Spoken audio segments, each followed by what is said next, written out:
اعوذ باللہ من الشیطان الرجیم، بسم اللہ الرحمن الرحیم۔ روحانی حالتیں۔ تیسرا حصہ یعنی یہ کہ روحانی حالتیں کیا ہیں۔ واضح رہے کہ ہم پہلے اس سے بیان کر چکے ہیں کہ بموجب ہدایت قرآن شریف کے روحانی حالتوں کا منبع اور سرچشمہ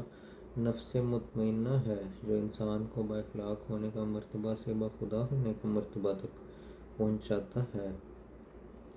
جیسا کہ اللہ جل شانہ فرماتا ہے، یا ایھا النفس مطمئنہ ارجعی الی ربک راضیۃ مرضیہ فادخلی فی عبادی وادخلی جنتی۔ سورہ الفجر۔ یعنی اے نفس خدا کے ساتھ آرام یافتہ اپنے رب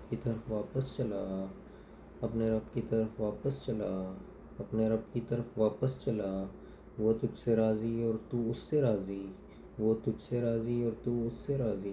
بس میرے بندوں میں داخل ہو جا اور میرے بہشت کے اندر آ جا۔ وہ تجھ سے راضی اور تو اس سے راضی، بس میرے بندوں میں داخل ہو جا اور میرے بہشت کے اندر آ جا۔ اس جگہ بہتر ہے کہ ہم روحانی حالتوں کے بیان کرنے کے لیے اس آیت کریمہ کی تفسیر کسی قدر توضیح سے بیان کریں۔ بس یاد رکھنا چاہیے کہ اعلیٰ درجہ کی روحانی حالت انسان کی اس دنیوی زندگی میں یہ ہے کہ خدا تعالیٰ کے ساتھ آرام پا جائے اور تمام اطمینان اور سرور اور لذت اس کی خدا میں ہی ہو جائے۔ یہی وہ حالت ہے جس کو دوسرے لفظوں میں بہشتی زندگی کہا جاتا ہے۔ اس حالت میں انسان اپنے کامل صدق اور صفا اور وفا کے بدلہ میں ایک نقد بہشت پا لیتا ہے، اور دوسرے لوگوں کی بہشت موعود پر نظر ہوتی ہے اور یہ بہشت موجود میں داخل ہوتا ہے۔ اسی درجہ پر پہنچ کر انسان سمجھتا ہے کہ وہ عبادت جس کا بوجھ اس کے سر پر ڈالا گیا ہے، در حقیقت وہی ایک ایسی غذا ہے جس سے اس کی روح نشوونما پاتی ہے اور جس پر اس کی روحانی زندگی کا بڑا بھاری مدار ہے، اور اس کے نتیجہ کا حصول کسی دوسرے جہاں پر موقوف نہیں ہے۔ اسی مقام پر یہ بات حاصل ہوتی ہے کہ وہ ساری ملامتیں جو نفس لوامہ انسان کا اس کی ناپاک زندگی پر کرتا ہے، اور پھر بھی نیک خواہشوں کو اچھی طرح ابھار نہیں سکتا اور بری خواہشوں سے حقیقی نفرت نہیں دلا سکتا اور نہ نیکی پر ٹھہرنے کی پوری قوت بخش سکتا ہے، اس پاک تحریک سے بدل جاتی ہیں جو نفس مطمئنہ کے نشوونما کا آغاز ہوتی ہے۔ اور اس درجہ پر پہنچ کر وقت آ جاتا ہے کہ انسان پوری فلاح حاصل کرے اور اب تمام نفسانی جذبات خود بخود افسردہ ہونے لگتے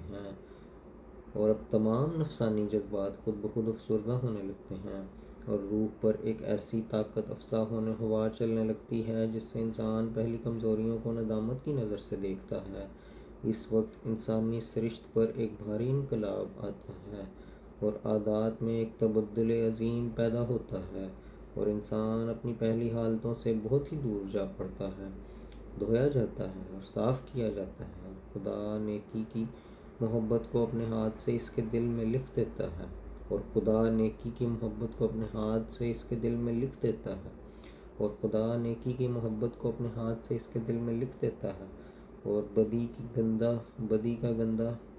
بدی کا گند اپنے ہاتھ سے اس کے دل سے باہر پھینک دیتا ہے۔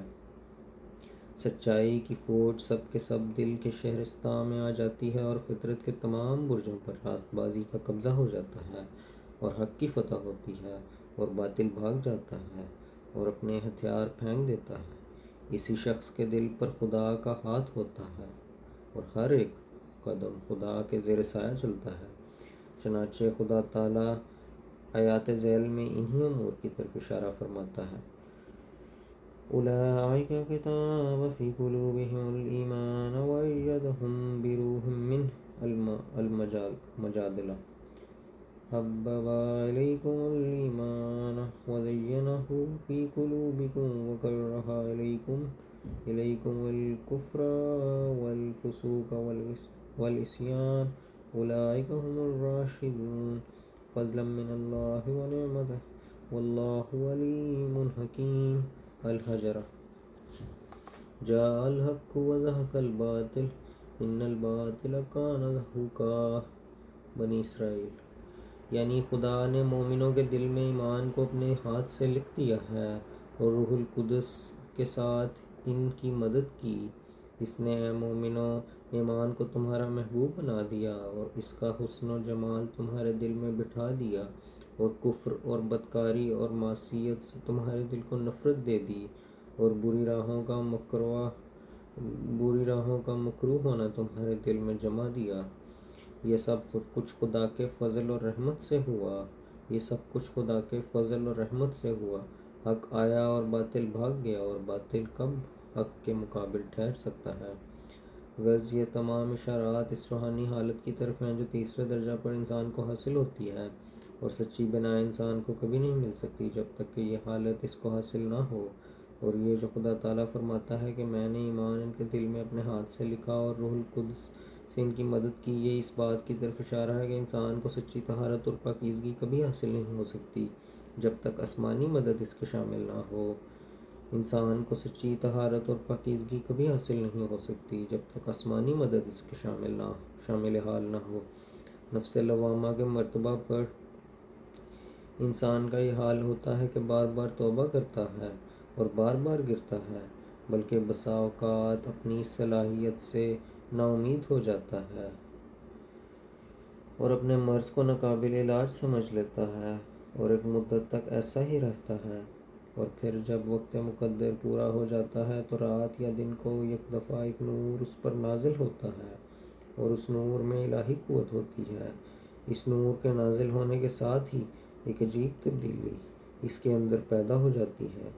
اور غیبی ہاتھ کا ایک قوی تصرف محسوس ہوتا ہے، اور ایک عجیب عالم سامنے آ جاتا ہے۔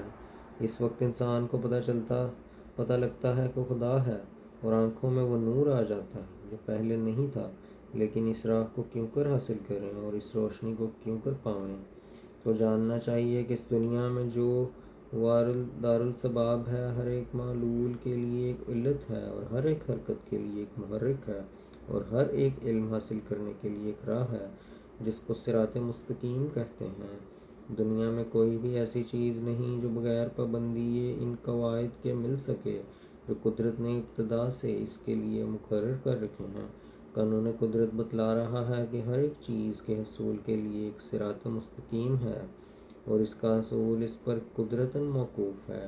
مثلاً اگر ہم ایک اندھیری کوٹری میں بیٹھے ہوئے ہوں اور آفتاب کی روشنی کی ضرورت ہو تو ہمارے لیے یہ صراط مستقیم ہے کہ ہم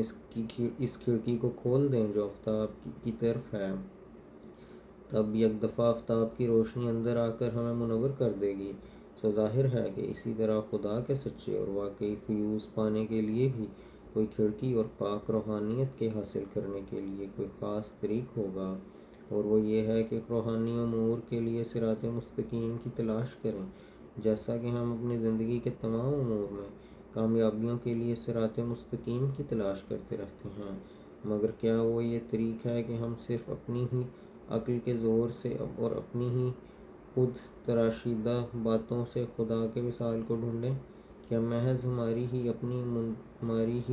اپنی منطق اور فلسفہ سے اس کے وہ دروازے ہم پر کھلتے ہیں جن کا کھلنا اس کے قوی ہاتھ پر موقوف ہے؟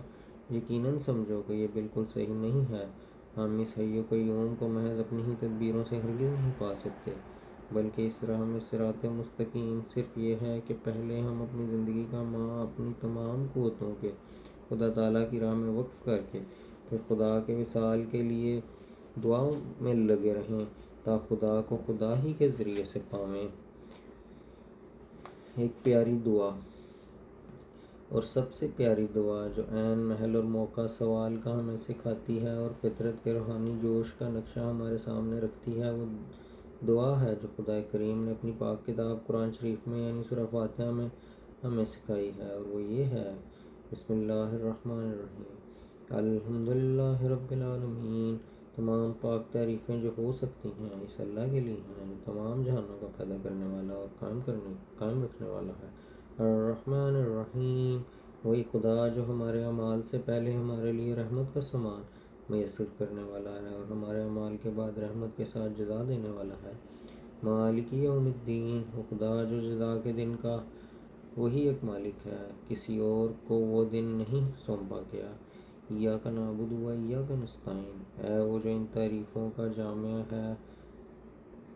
ہم تیری ہی پرستش کرتے ہیں اور ہم ہر ایک کام میں توفیق تجھ سے ہی چاہتے ہیں۔ اس جگہ ہم کے لفظ سے پرستش کا اقرار کرنا اس بات کی طرف اشارہ ہے کہ ہمارے تمام قوا تیرے پرستش میں لگے ہوئے ہیں اور تیرے آستانہ پر جھکے ہوئے ہیں، کیونکہ انسان باعتبار اپنے اندرونی قوا کے ایک جماعت اور ایک امت ہے، اور اس طرح پر تمام قوا کا خدا کو سجدہ کرنا یہی حالت ہے جس کو اسلام کہتے ہیں۔ اہدنا الصراط المستقیم صراط الذین انعمت علیہم، ہمیں اپنی سیدھی راہ دکھلا اور اس پر ثابت قدم کر۔ ان لوگوں کی راہ دکھلا جن پر تیرا انعام و اکرام ہے اور تیرے مورد فضل و کرم ہو گئے ہیں، غیر المغضوب علیہم ولا الضالین، اور ہمیں ان لوگوں کی راہوں سے بچا جن پر تیرا غضب ہے اور جو تجھ تک نہیں پہنچ سکے اور راہ کو بھول گئے۔ آمین۔ اے خدا ایسا ہی کرنا۔ یہ آیات سمجھا رہی ہیں کہ خدا تعالیٰ کے انعامات جو دوسرے لفظوں میں فیوض کہلاتے ہیں انہی پر نازل ہوتے ہیں، جو اپنی زندگی کی راہ میں قربانی دے کر اور اپنا تمام وجود اس کی راہ میں وقف کر کے اور اس کی رضا میں محو ہو کر پھر اس وجہ سے دعا میں لگے رہتے ہیں کہ تا جو کچھ انسان کو روحانی نعمتوں اور خدا کے قریب اور وصال اور اس کے مکالمات اور مخاطبات میں سے مل سکتا ہے وہ سب ان کو ملے، اور اس دعا کے ساتھ اپنے تمام قوا سے عبادت بجا لاتے ہیں اور گناہ سے پرہیز کرتے ہیں اور آستانہ الہی پر پڑھتے رہتے ہیں، اور جہاں تک ان کے لیے ممکن ہے اپنے تئیں بدی سے بچاتے ہیں اور غضب الہی کی راہوں سے دور رکھتے ہیں۔ سو چونکہ وہ ایک اعلیٰ ہمت اور صدق کے ساتھ خدا کو ڈھونڈتے ہیں، اس لیے اس کو پا لیتے ہیں اور وہ خدا تعالیٰ کی پاک معرفت کے پیالوں سے سیراب کیے جاتے ہیں۔ اس آیت میں جو استقامت کا ذکر فرمایا، یہ اس بات کی طرف اشارہ ہے کہ سچا اور کامل فیض جو روحانی عالم تک پہنچاتا ہے کامل استقامت سے وابستہ ہے، اور کامل استقامت سے مراد ایک ایسی حالت صدق و وفا ہے جس کو کوئی امتحان ضرر نہ پہنچا سکے، یعنی ایسا پیوند جس کو نہ تلوار کاٹ سکے، نہ آگ جلا سکے اور نہ کوئی دوسری آفت نقصان پہنچا سکے، عزیزوں کی موتیں اس سے علیحدہ نہ کر سکیں، پیاروں کی جدائی اس میں خلل انداز نہ ہو سکے، بے آبروئی کا خوف کچھ رعب نہ ڈال سکے، ہولناک دکھوں سے مارا جانا ایک ذرا دل کو نہ ڈرا سکے۔ سو یہ دروازہ نہایت تنگ ہے اور یہ راہ نہایت دشوار گزار ہے، کس قدر مشکل ہے، آہ صد آہ۔ اس کی طرف اللہ جل شانہ ان آیات میں فرماتا ہے، سورۃ توبہ کی آیات ہیں جن کا ترجمہ ہے، یعنی ان کو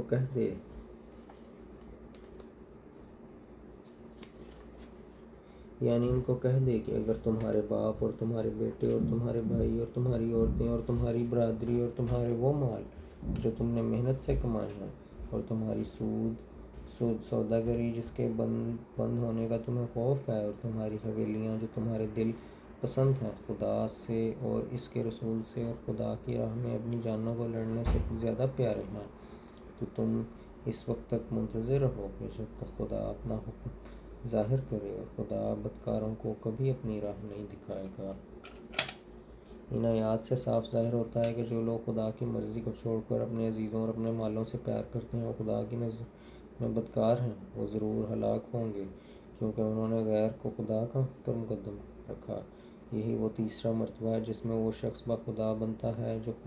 اس کے لیے ہزاروں بلائیں خرید لے اور خدا کی طرف ایسے صدق اور اخلاص سے جھک جائے کہ خدا کے سوا کوئی اس کا نہ رہے، گویا سب مر گئے۔ بس سچ تو یہ ہے کہ جب تک ہم خود نہ مریں زندہ خدا نظر نہیں آ سکتا۔ خدا کے ظہور کا وہی دن ہوتا ہے کہ جب ہماری جسمانی زندگی پر موت آوے۔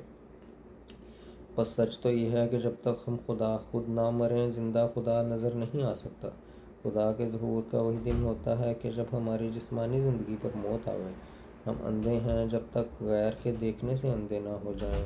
ہم مردہ ہیں جب تک خدا کے ہاتھ میں مردہ کی طرح نہ ہو جائیں۔ جب ہمارا منہ ٹھیک ٹھیک اس کے محاذات میں پڑے گا تب وہ واقعی استقامت جو تمام نفسانی جذبات پر غالب آتی ہے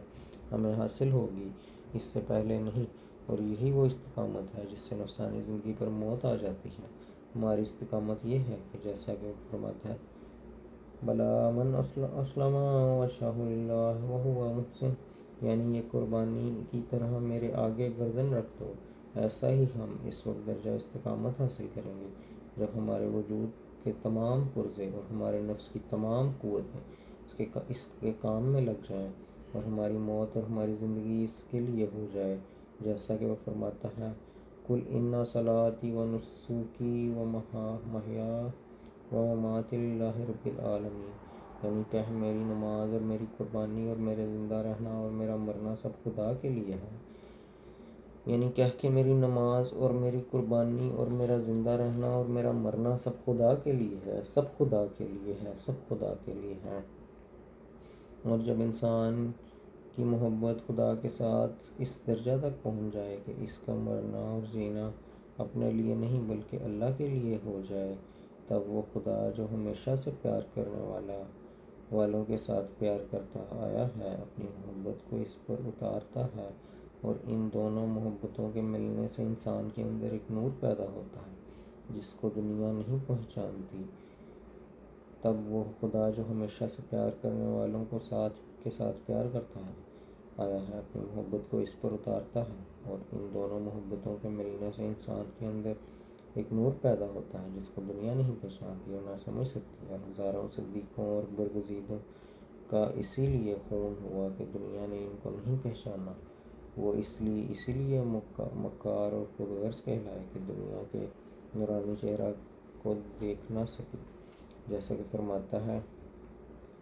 یعنی وہ منکر ہیں، تیری طرف دیکھتے تو ہیں مگر تو انہیں نظر نہیں آتا۔ غرض جب وہ نور پیدا ہوتا ہے تو اس نور کی پیدائش کے دن سے ایک زمینی شخص آسمانی ہو جاتا ہے۔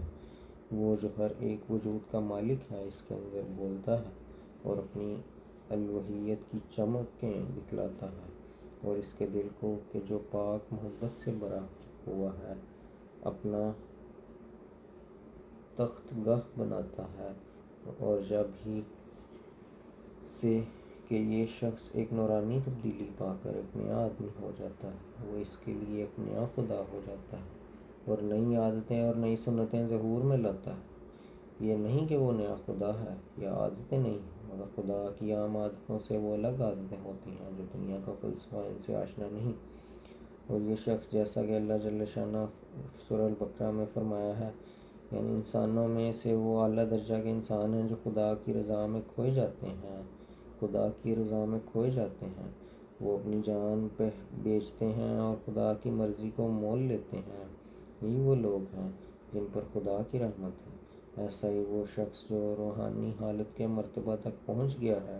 خدا کی راہ میں فدا ہو جاتا ہے۔ خدا تعالیٰ اس آیت میں فرماتا ہے کہ تمام دکھوں سے وہ شخص نجات پاتا ہے جو میری راہ میں اور میری رضا کی راہ میں جان کو بیچ دیتا ہے